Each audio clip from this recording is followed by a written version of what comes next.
Hi guys, welcome back to my channel Mithun Mampi ব্লগে তোমাদের সকলকে ওয়েলকাম জানাই। তোমরা সবাই কেমন আছো? আশা করি সবাই ভালো আছো। আমি তো ভীষণ ভালো আছি। তো থাম্বনেল দেখে তো এতক্ষণে বুঝে গেছো ভিডিওটা কি হতে চলেছে। তো চলো ঝটপট দেরি না করে ভিডিওটা দেখে নিই। তো সবার আগে বলে নিই, যারা চ্যানেলটা নতুন দেখছো প্লিজ চ্যানেলটা সাবস্ক্রাইব করে দিও, আর ভিডিও ভালো লাগলে লাইক কমেন্ট শেয়ার করো। তো দেখো, সবার প্রথমে আমি ডিমটা ভেজে এইভাবে টুকরো টুকরো করে নিয়েছি। তো তারপর ওই কড়াইয়ের মধ্যেই আমি পটলটা ভেজে নিচ্ছি। আমি এই রান্নাটার মধ্যে পটল, পেঁপে, আলু আর ডিম অ্যাড করেছি।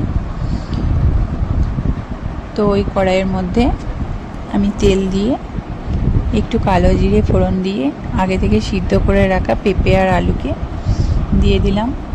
দিয়ে এইভাবে ভাজা ভাজা করে নিলাম সিদ্ধ করে রাখা পেঁপেটার আলুটা। তো ভাজা হয়ে এলে এর মধ্যে আমি পেঁয়াজ বাটা, রসুন বাটা অ্যাড করলাম। তার সাথে আমি পরিমাণ মতো ভাজা মশলা অ্যাড করলাম। এখানে নুন, গরম মশলা, জিরে গুঁড়ো, ধনে গুঁড়ো আর লঙ্কা গুঁড়ো আছে। একটু সামান্য পরিমাণ জল দিয়ে আমি রান্নাটা ভালো করে কষিয়ে নেব।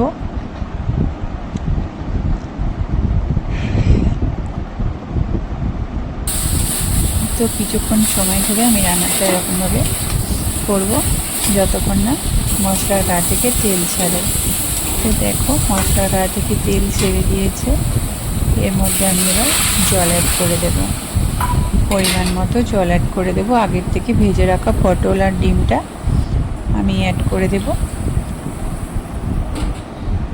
আরও কিছুটা জল দিয়ে নাড়াচাড়া করে আমি চাপা দিয়ে রান্নাটা হতে দেব।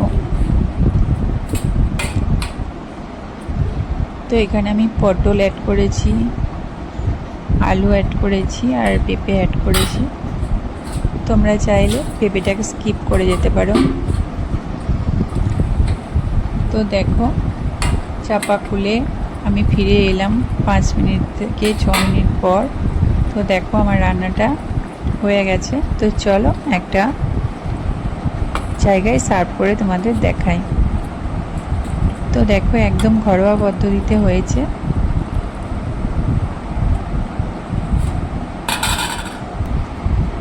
তো এই ছিল আমার আজকের রেসিপি। তো আমার আজকের রেসিপি তোমাদের কেমন লেগেছে আমাকে অবশ্যই কমেন্ট বক্সে জানিও।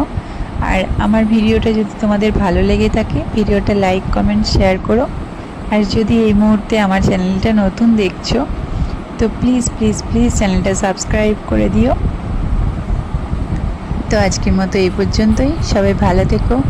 টাটা।